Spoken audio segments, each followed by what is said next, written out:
Dios les bendiga a todos los que nos siguen a través de las redes sociales, en el lugar donde usted se encuentre. En este momento el Espíritu Santo esté abriendo su mente, su entendimiento, alineándose su espíritu al Espíritu de Dios para que este tiempo sea el tiempo de Dios para usted, para su casa, para todos los suyos, a fin de cumplir el propósito que Dios tiene para con usted y todos los suyos. En esta oportunidad quiero divagar por la Biblia, pasear por distintos pasajes y traer una enseñanza acorde al tiempo que hoy estamos viviendo. En un momento Jesús habla con los fariseos y los llama hipócritas. Reconocen cuando va a haber viento, cuando va a haber lluvia, reconocen cuando viene el verano porque va a florecer la higuera, van a florecer las plantas, y él le dice, y no conocen los tiempos que están viviendo. Es importante saber reconocer que hubo unos hijos de un tal Isaacar que eran conocedores de los tiempos, y de hecho la nación por muchos años fue guiada, movida, establecida a través de estos varones de Dios. Y yo quiero en este momento que usted abra su Biblia allá en el libro de San Lucas, capítulo 19. Vamos a empezar a leer algunos textos de la palabra para ir ubicándonos en aquello que Dios quiere hablarnos. Uno de los textos que me gusta compartir mucho en este tiempo es cuando en el libro de Oseas Dios le dice, después de 2 días, un día es como 1000 años, 1000 años como un día, y han pasado 2000 años de aquel hecho histórico, el más profundo o uno de los más grandes de la historia, donde nada más y nada menos que el mismísimo Hijo de Dios entregara su vida por aquellos que habían de creer en él para ser salvos. Y así estamos hoy. Después de 2 días, Dios está dándonos vida. Eso significa, si Dios te va a dar vida, significa que hubo 2000 años donde prácticamente estábamos como iglesia, como pueblo de Dios muertos. Es cierto que hubo grandes llamas, avivamientos, manifestaciones de Dios en distintos puntos, y allí es donde yo quiero enfocar en cierta forma lo que es este tiempo. La Biblia dice, la gloria postrera de esta casa será mayor que la primera. En muchos lugares donde he ido a compartir campañas y Dios hacía milagros, muchos me dijeron que ese tiempo de milagros no era para este tiempo, sino que era un tiempo apostólico, el tiempo en que la primera iglesia tenía que sentar bases para que el mundo creyera sobre él, y desechaban los milagros, las manifestaciones, los portentos y las señales. Y es verdad que durante 2000 años la iglesia es como que ha quedado dormida a estas manifestaciones, y hoy, oh casualidad, después de 2 días, Dios empieza a hacer cosas que literalmente se cumple lo que él dice en el libro de San Juan, capítulo 14, el que cree en mí, mayores cosas que yo hará, porque yo voy al Padre. Y yo digo amén, porque yo creo en él y quiero ver esas señales, esos portentos, esas maravillas, esas cosas preciosas que están escritas en la Biblia para todos aquellos que quieren tomarlas, hacerlas suyas. Y hoy yo reconozco, es el tiempo de Dios. Así como se llama el ministerio, tiempo de Dios. Es el tiempo de Dios, no es el tiempo que yo quiero, no es el tiempo que yo deseo, es el tiempo que Dios determinó para glorificar el nombre de Jesucristo en medio de todas las naciones. Habiendo dicho esto, quiero que usted me acompañe a leer en el versículo 39, un hecho histórico que marca como una espada de doble filo, penetrando, dividiendo, rompiendo la casa, rompiendo los cimientos de muchas generaciones. Dice así la palabra de Dios. Entonces, algunos de los fariseos de entre la multitud le dijeron: Maestro, reprende a tus discípulos. Él respondiendo les dijo: os digo que si estos callaran, las piedras clamarían. Y me detengo aquí un instante. Hay dos multitudes, como aquel día cuando Jesús va a la ciudad de Naín, y otra multitud que está esperando camino hacia un cementerio. Los que vienen detrás de Jesucristo vienen dando gloria, vienen viendo todo lo que Dios hace, y los otros simplemente entierran a sus muertos, entierran lo que aman, entierran lo que perdieron, entierran lo que la vida les quitó. En esta otra caravana, en este otro lugar, vienen los que saben que no importa cuánto tú hayas perdido, Dios te lo devuelve. No importa cuánto el diablo te haya hurtado, matado, destruido, Dios en un abrir y cerrar de ojos transforma toda maldición en bendición, transforma todo yugo de esclavitud, rompiéndolo en un yugo de bendición. ¿Por qué digo yugo de bendición? Porque separado de él nada podemos hacer. Algo que los fariseos no podían entender ni lo entienden hasta el día de hoy. Aquellos que crucificaron al Cristo hoy también le crucifican, no creen y persiguen a los que creen en él. Ahora, Jesús le dice: si yo les pido a estos, a los que vienen detrás de mí, si yo le pido a estos, los que han visto lo que yo hago a través del poder del Espíritu de Dios, las piedras clamarían. Una de las palabras que me hablan muchas veces creyentes, amigos, pastores, es porque la Biblia dice que la creación gime esperando la manifestación de los hijos de Dios. Y es algo que está escrito en la palabra y es algo que tiene que suceder, pero no acontecerá antes de 2 días. Usted y yo tenemos el privilegio que no lo tuvo Pablo, que no lo tuvo Pedro, que no lo tuvo ninguno de aquellos que caminó con el Rey de Reyes y Señor de Señores. Usted y yo somos parte del segundo día. Es el parte donde el Espíritu Santo está trayendo una nueva revelación, está trayendo un vino nuevo para formar, hacer odres nuevos, donde lo viejo se rompe, donde lo viejo deja de ser, para que lo que Dios tiene en medio de este tiempo sea tan glorioso que la Biblia dice que en los posteros días el Espíritu Santo llenará toda vasija, toda carne, toda sangre conocerá la manifestación del Espíritu de Dios. Algo que no ha sucedido durante todos estos años, durante estos 6,000, 7,000 años de existencia. Algo precioso que el Espíritu se derramará sobre toda carne. Ahora, cuando las piedras claman, las piedras, la creación se manifiesta a los hijos de Dios. Pedro es piedra.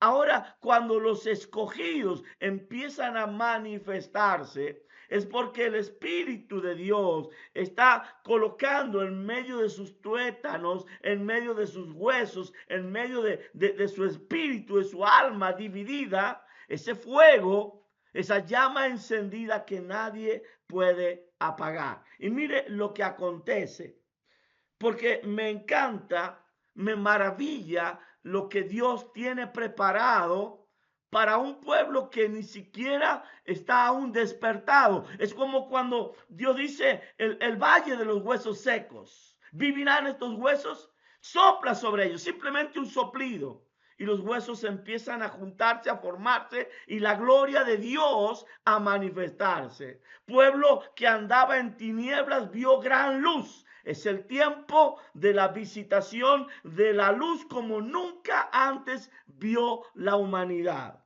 Dice el siguiente versículo: y cuando llegó cerca de la ciudad, al verla, lloró sobre ella. Yo recuerdo que en una oportunidad, estando en Aguilares, provincia de Tucumán, después de haber visto la gloria de Dios manifestada en muchos milagros, creo que lo conté muchas veces a través de las redes sociales, había acontecido ese día que Dios me habló a la siesta mientras yo clamaba lo que iba a pasar en esa reunión esa noche. Y recuerdo que iba a haber dos paralíticos en dos sillas de rueda, uno cada uno en su silla, uno a la derecha, otro a la izquierda. Y de pronto yo me acercaría al de la derecha y el de la derecha gritaría, clamaría y se levantaría y saldría caminando. Luego yo me caminaría hacia el de la izquierda y acontecería exactamente igual. Eso es lo que Dios me mostró en oración ese día. Recuerdo que cuando yo descendí hacia esa reunión, a ese templo, pues estaba mi habitación en la parte superior del templo. Recuerdo que tal cual Dios me lo había mostrado, a la derecha había un hombre allí totalmente entumecido, era piel y huesos en una silla de ruedas, que si usted lo miraba con ojos humanos, ese hombre no se levantaría. Y a la izquierda había otra, una mujer más fornida, más de una textura que usted podía decir, esta mujer con una palabra se levanta. Recuerdo que tal cual Dios me mostró, empecé a caminar hacia el de la derecha en la reunión, y cuando yo estuve a unos metros de él, simplemente saltó de la silla de ruedas, empezó a caminar y el templo explotó en milagros, en aplausos. La gente glorificaba a Dios. Me acerqué hacia la silla que estaba a la izquierda y recuerdo que esa mujer estiró los brazos hacia adelante, las piernas hacia adelante y empezó a gritar, no quiero, no quiero, no quiero, y no se levantó de la silla de ruedas.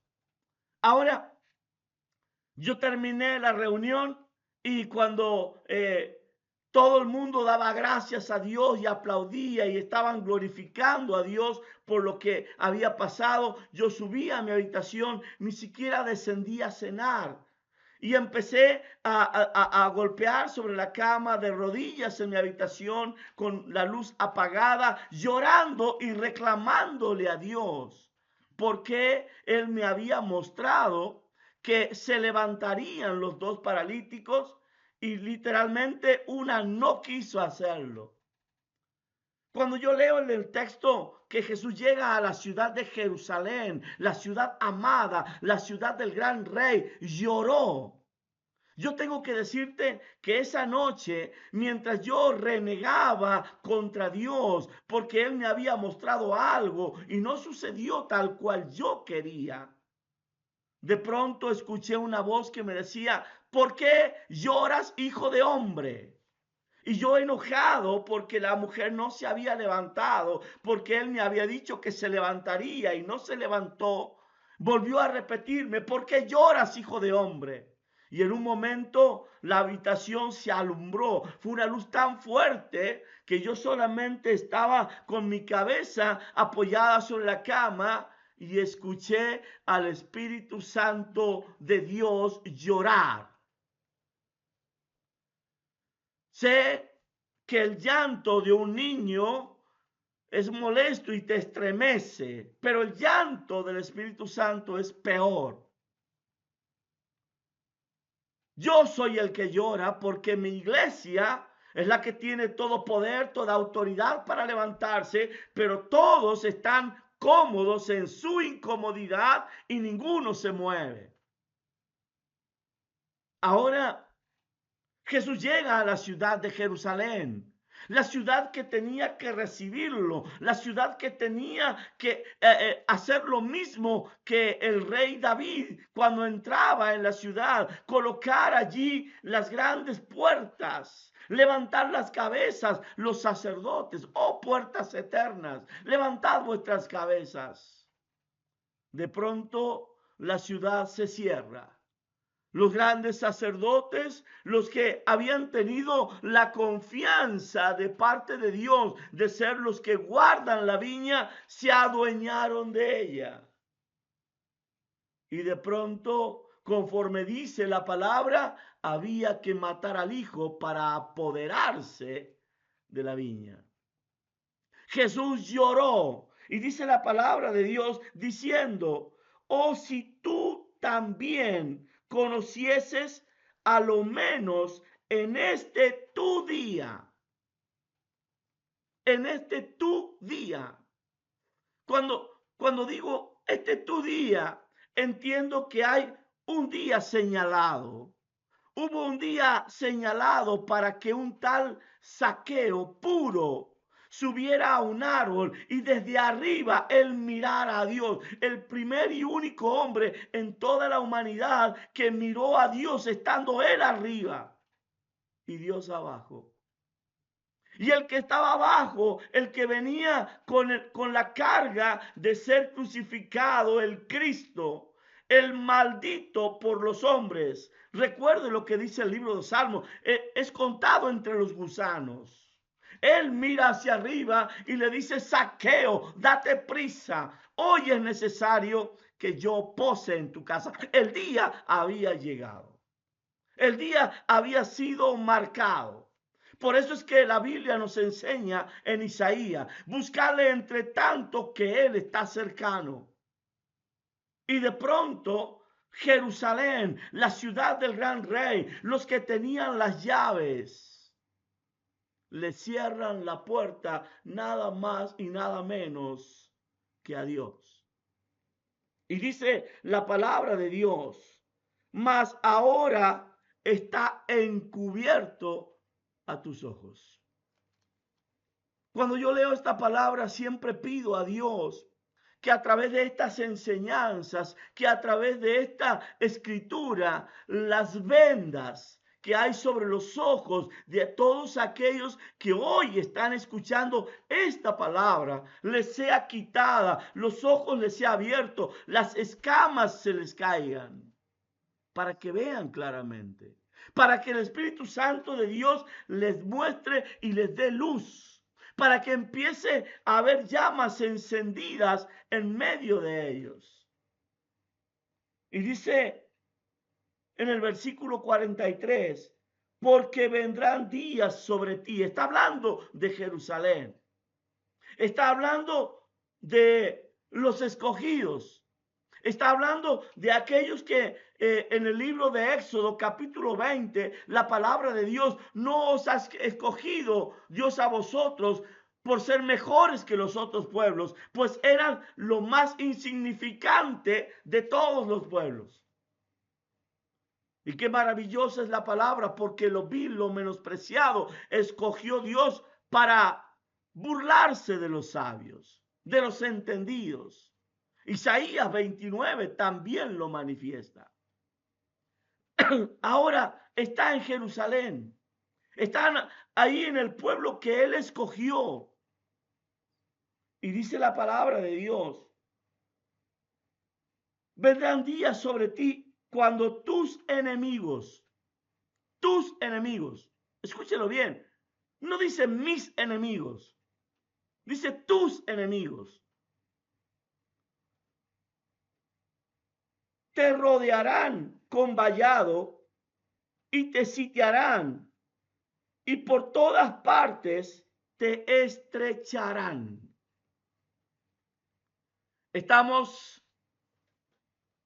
a la puerta de hechos históricos, de hechos escritos antes de la fundación del mundo, de hechos que Dios le plació en su gracia que se revelaran y se dieran a la humanidad, así como aquel día en que Dios destruyó todo lo que existía y dejó simplemente un arca, simplemente una familia, simplemente una descendencia, simplemente un linaje. Ahora, dice la Biblia, porque vendrán días sobre ti cuando tus enemigos te rodearán con vallado y te sitiarán por todas partes y te estrecharán y te derribarán a tierra y te derribarán a tierra. Y a tus hijos dentro de ti. Es como una madre. ¿Vio cuando en el libro de Gálatas capítulo 4 versículo 20 dice, mas la nueva Jerusalén, la cual es madre de todos nosotros, es libre? Está desechando a esta Jerusalén. Está desechando el Espíritu hablando a través del apóstol Pablo. Está desechando a esta Jerusalén y está manifestando una Jerusalén como madre. Me gusta cuando aquí la Biblia dice, y a tus hijos dentro de ti, como si estuvieran dentro del vientre, como si fueran parte del cuerpo de la ciudad. Primeramente destruirán Jerusalén y destruirán los hijos dentro de ella, como una madre. Y dice luego, y no dejarán en ti piedra sobre piedra. Y no dejarán en ti piedra sobre piedra, por cuanto no conociste el tiempo de tu visitación. Qué tremenda es la palabra, porque lo que se manifiesta como un acto de destrucción de una ciudad, él dice, no dejará piedra sobre piedra. ¿Vio cuando Dios habla a Elí? ¿Vio cuando Dios trae la palabra y le empieza a hablar a través de la gente a Elí de cómo se comportaban sus hijos? Y Elí un día ve que una mujer viene a la iglesia, llora, la ve como borracha. De pronto de esa mujer nace otra simiente, no la simiente de Elí, pero esa simiente es introducida en la casa de Elí. De pronto ese niño empieza a crecer, la madre le trae una túnica todos los años.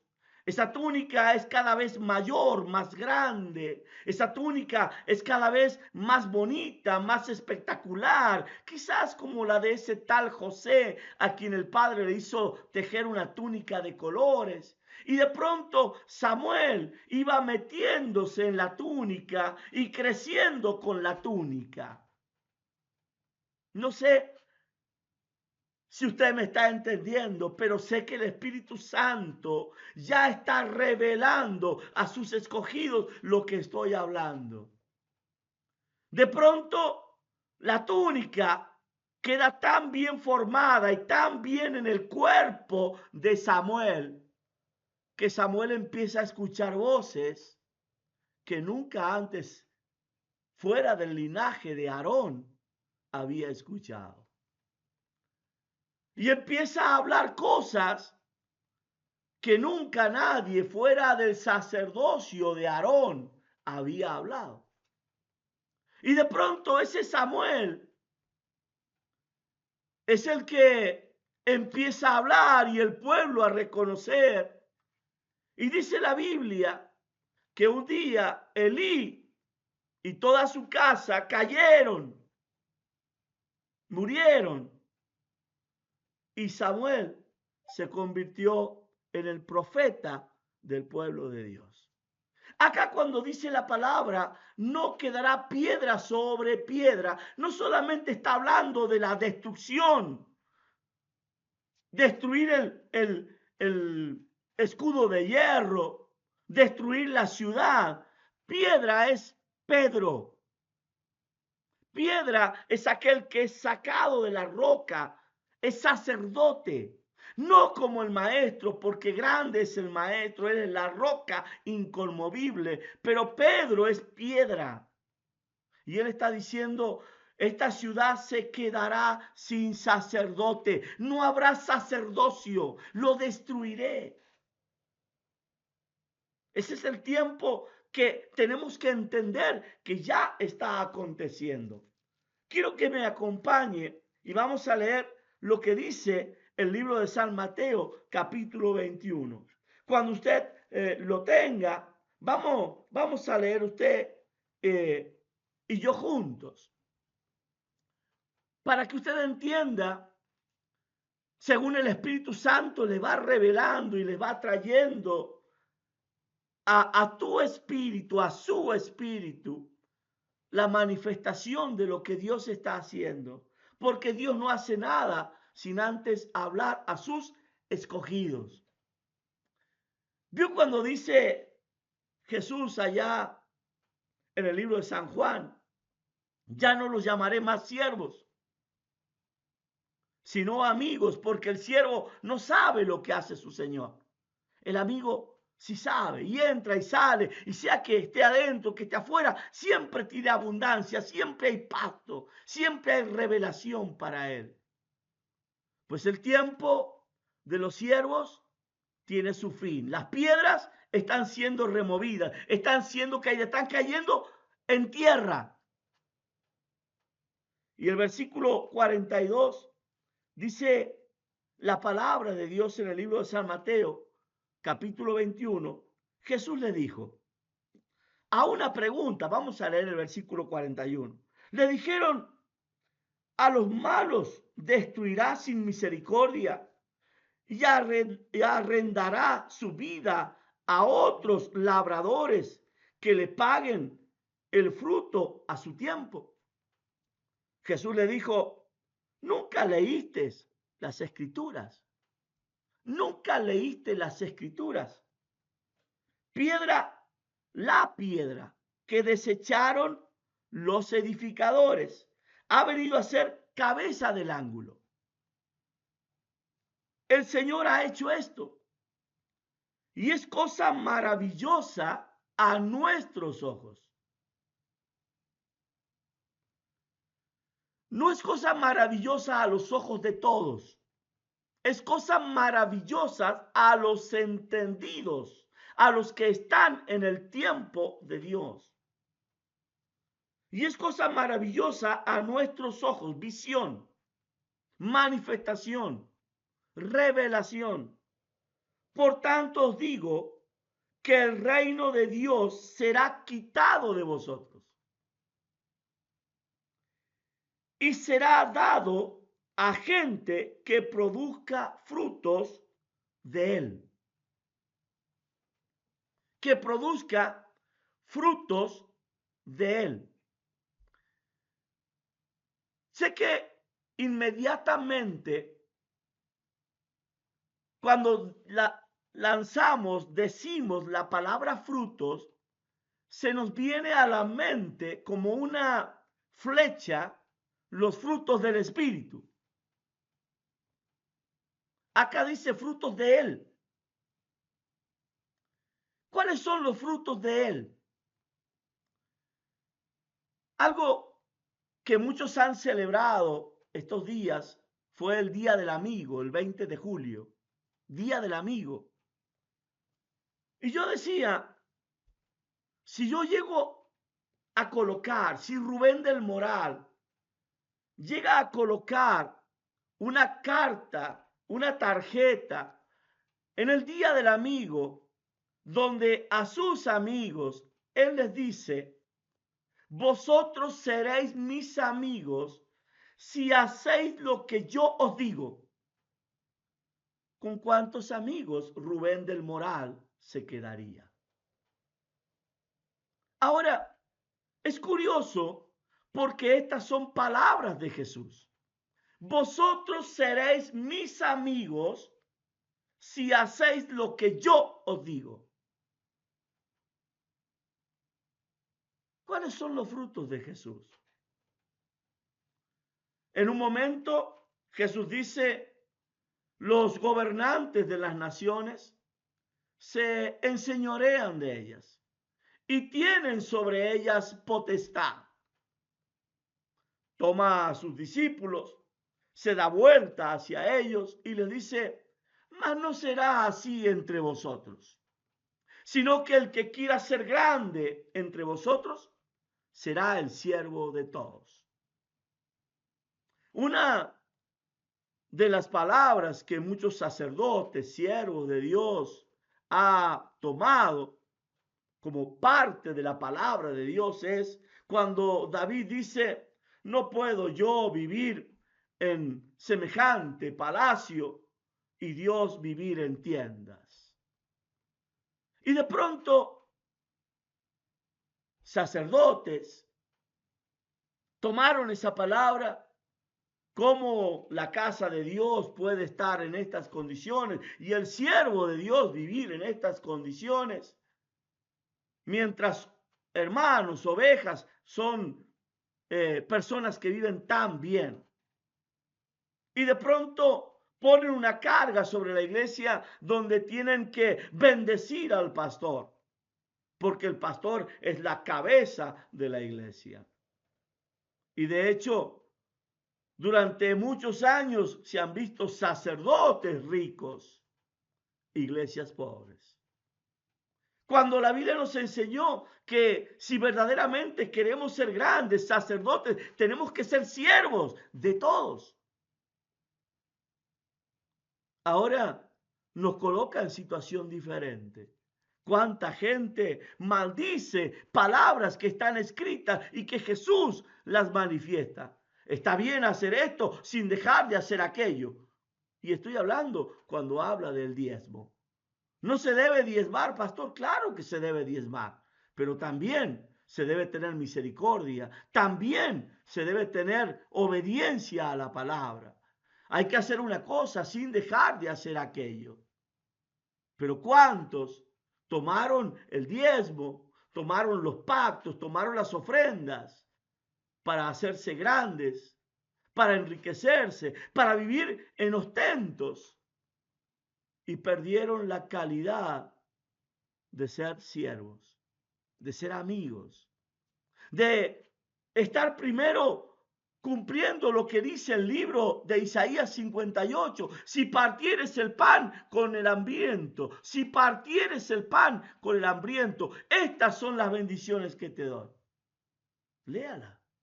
Y si das tu pan completo, lo das completo al hambriento, tu oscuridad será como la luz del mediodía.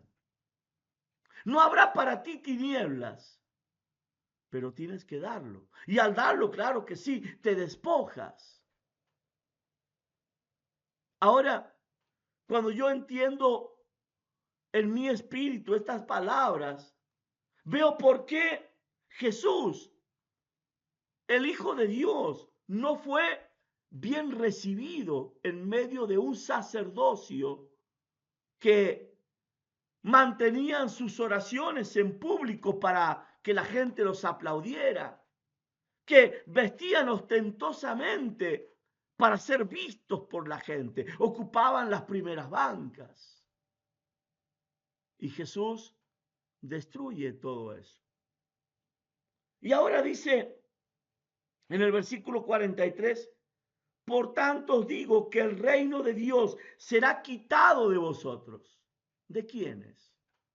¿Cómo es que Dios te da un reino y luego te lo quita? ¿Y por qué Dios te quita y se lo da a otros?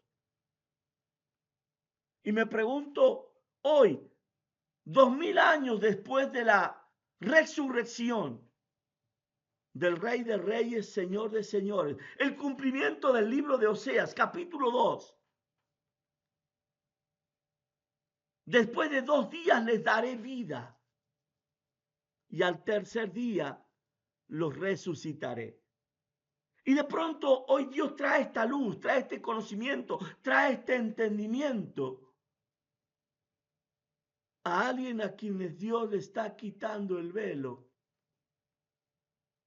Y dice la Biblia, y será dado a gente que produzca frutos de él, frutos de Jesucristo. Jesús dice en un momento, para que usted entienda los frutos, ejemplo os he dado. Grábeselo. Ejemplo os he dado para que como yo hice, ustedes también hagan. ¿Qué hacía Jesús? ¿Qué hacía Jesús? De pronto se levantaba muy de temprano en la mañana, empezaba a recorrer las ciudades, los pueblos, las aldeas. Predicaba, el reino de los cielos se ha acercado. Oiga, se lo repito de nuevo. El reino de los cielos se ha acercado. Quiere decir que no estaba ahí. No estaba el reino de los cielos, pero la gente iba a la sinagoga, la gente asistía los días sábados cuando caía el sol y ayunaba. Pero Dios no estaba. Si se acerca es porque no estuvo. Pero la gente estaba contenta con lo que vivía. Ahora, ese Jesús que te dice ejemplo os he dado, de pronto abrazaba al leproso, se sentaba a comer con publicanos, con pecadores, y en un momento lo llaman amigo de prostitutas, de mendigos y de ladrones. Eso decían de Jesús. Y Jesús en un momento le dice a estos, las prostitutas, los mendigos y los ladrones van delante de vosotros al reino de los cielos. Cuando Dios habla de vino nuevo en odres nuevos, tengo que decirte que al que mucho se le perdona, mucho ama. Y la pregunta es, ¿cuánto crees tú que Dios te perdonó? Y te sientes perdonado, porque si no te sientes perdonado, nunca amarás. Dice lo siguiente, verso 44, porque sigue hablando. El que cayere sobre esta piedra. ¿Cómo caer? Sí, poné tus pies sobre Cristo. Que tu fundamento sea Cristo. ¿Viste cuando la Biblia dice, el que edifica su casa sobre la arena, vendrán los vientos, las tempestades y se va a caer porque está sobre arena? Pero aquel que cava, que ahonda, que hace cimiento y llega a la roca.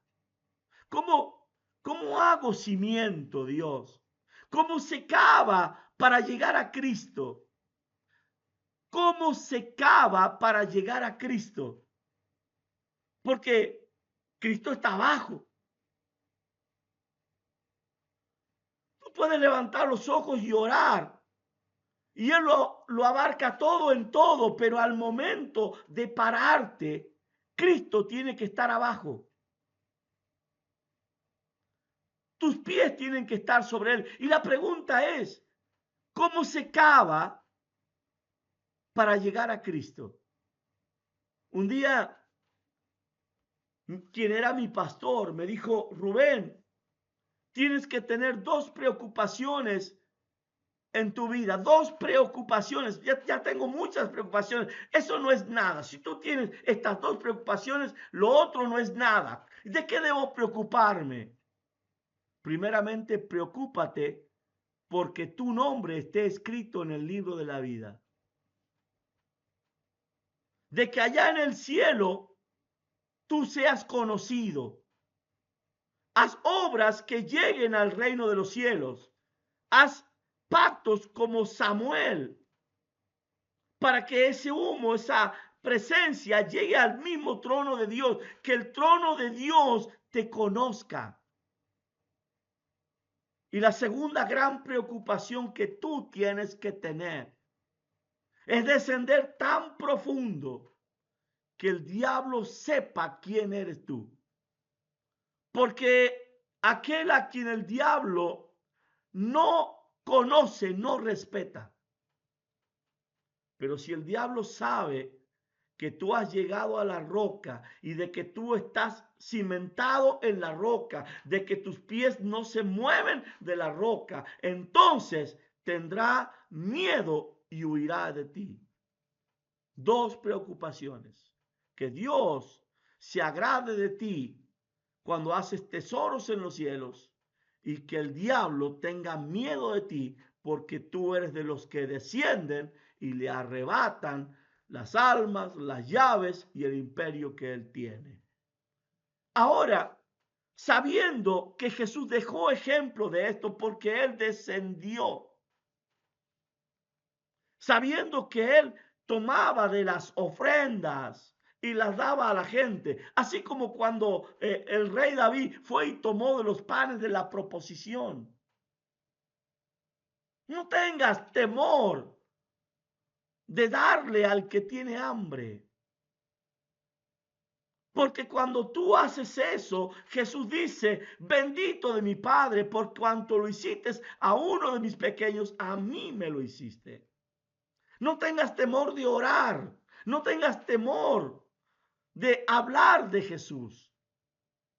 Y dice la palabra de Dios, versículo 45, escúchenlo bien.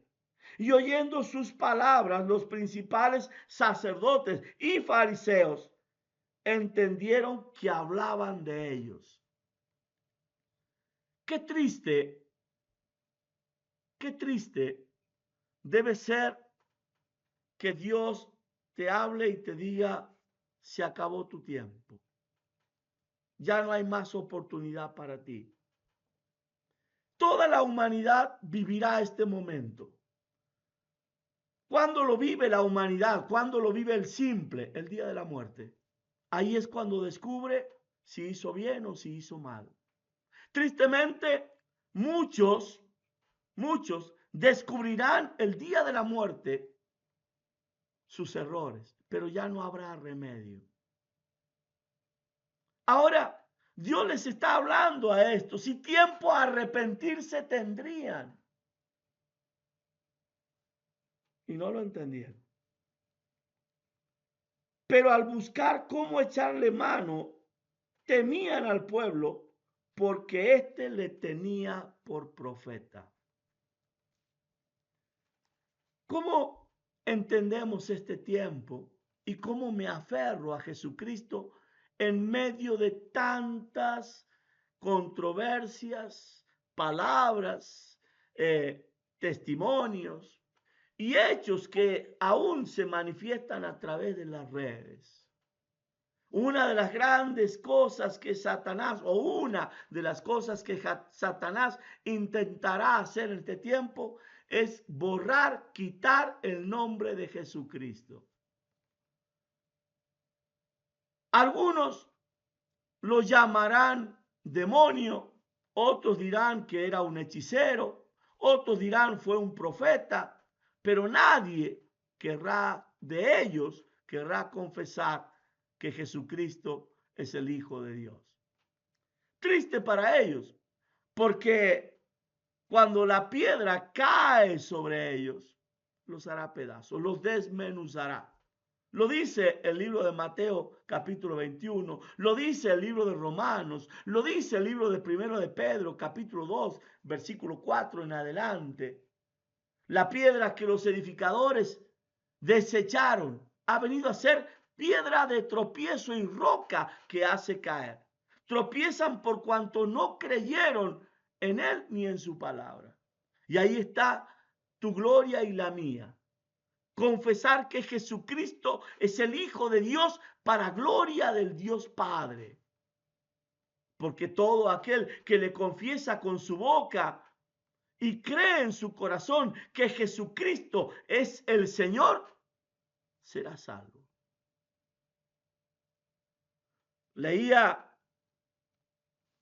una de las encíclicas que dejó Martín Lutero. Se ve también en una película que hicieron basada en sus hechos, donde Martín Lutero expresa lo que Jesús está expresando en este lugar. Le preguntan a Martín Lutero si se podía ser salvo sin congregarse en una iglesia. Y él dijo, hay salvación sin iglesia, pero no hay salvación sin Cristo. Porque Cristo es la principal piedra del ángulo, piedra de tropiezo y roca que hace caer. Ahora, sigamos leyendo el libro de San Lucas, capítulo 19, y en el versículo 45, Jesús deja de llorar en la ciudad, habla a la ciudad, le dice a la ciudad lo que va a acontecer. Y en el versículo 45 dice, entrando en el templo, comenzó a echar fuera a todos los que vendían y compraban en él, diciendo, escrito está, mi casa es casa de oración, mas vosotros la habéis convertido o habéis hecho cueva de ladrones. Me gusta cuando en el texto original dice, mi casa será llamada casa de oración a todas las naciones. En el libro de Primera de Pedro dice, pueblo que no era pueblo, le conoció. Y se hizo pueblo. Y luego lo llama real sacerdocio, nación santa, pueblo adquirido por Dios para manifestar todo lo que Dios quiere hacer. ¿Qué tanto puede hacer Dios? Y tanto como tú puedas creer en Jesucristo. Me gusta cuando la Biblia nos habla en el libro de Romanos y habla acerca de los que tenían el privilegio de llamarse pueblo de Dios. El odre viejo. Y la Biblia dice que perdieron, que les fue quitado el privilegio de ser pueblo de Dios por cuanto hacían las cosas por obra y no por fe. Y la verdad es que Jesucristo solamente puede ser alcanzado mediante la fe. El creer. Bienaventurados los que creen sin ver. Y están los que necesitan ver para creer. No son desechados, pero Dios permite en este tiempo, segundo día, que la gloria de Dios sea mayor que la primera. Allí en el lugar donde usted está, pídale al Padre en este momento, haga esta oración conmigo. Señor, tantas cosas maravillosas. Habla la palabra acerca de ti, que yo quiero conocerla. Quiero conocerla como cuando aquel Gedeón clamó delante del ángel diciendo, ¿y dónde están todas las maravillas que nuestros padres nos han contado diciendo? Yo no quiero esas cosas que nuestros padres nos contaron. Sé que tú tienes para mí, para mi casa, para mi descendencia, para este tiempo, tu tiempo de Dios. Cosas mayores que ojo no vio, ni oído yo, ni ha subido a corazón de hombre. Son las que tú tienes preparadas para aquellos que te aman y te aman de verdad. Señor, yo quiero ser contado entre tus amigos. Quiero hacer lo que tú dices. Necesito escucharte. Necesito verte. Necesito tener ese ejemplo porque lo quiero seguir. Si tú quieres hacer tuya esta oración, si puedes cerrar tus ojos, pídele al Padre en este momento, Señor, quiero conocerte tal cual tú eres. Es hermoso todo lo que la Biblia habla de ti, pero entiendo que yo fui creado, preparado para cosas mayores. Tú me prometiste que si yo creo en ti, mayores cosas que tú haría yo, y quiero hacerlas para glorificar tu nombre. Ayúdame a ser amigo. Ayúdame a alcanzar el privilegio de que mi nombre, el de mis hijos, el de mis nietos, bisnietos, tataranietos y hasta 1000 generaciones esté escrito en ese libro. Y que cuando tú lo abras, yo pueda dar allí aviso, heme aquí. Yo también pueda decir, Señor, estoy aquí.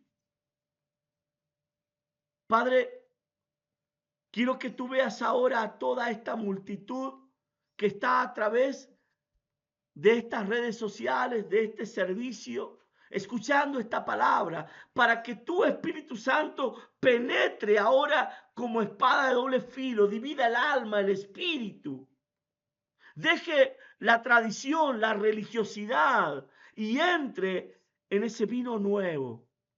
Padre, en el nombre de Jesús, yo bendigo a cada uno de los que están escuchando esta palabra y tu Espíritu Santo descienda como lo hizo sobre María, los engendre de tal manera que su casa y esta generación conozcan que ellos son tus hijos para gloria del Dios Padre en el nombre de Jesús.